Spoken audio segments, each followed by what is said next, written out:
Та туулаагүй гэж үү? Минь улсаас ирдэг худалдааны усан онгоцоор маш зүүн тооны цагаан хүн орж ирдэг юм штэ. Цагаан хүний бараг ихэнх нь чой пансуул пансчин оруулж ирдэг. Гэхдээ үгийн хоо захирагчид ямар Захирагч зөвхөн чой пансуугийн пүүсийг зарах дархан ирэх өгсөн. Хариуд нь чой пансуул ууг янхуу захирагчид шан харамж өгдөг байхгүй юу? Гэтэл манай орнд тэр цагаан хүнийг ургуулчих юм бол одоо яв. Ноёнтон. Юу болсон бэ? Та тэр хүнийг байцаан шийтгэх газар тушаасан уу? ахлах ноёнд нь л тушаан үз. Тэрний дараа л хэргийн зангилаа тайлагдах бах. Дахиад өөр ирсэн гэсэн. Чи аж ахуйн албан дээр очиод аваад ирцаа юу? За. Ямар шуухан байна даа чи.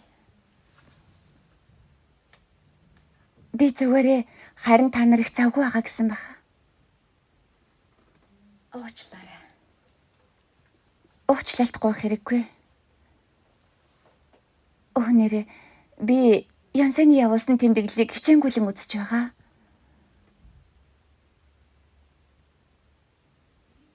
Та нар юугаа ярилцаад байгаа юм бэ? Ажил дууслаа. Явъя гүм юу?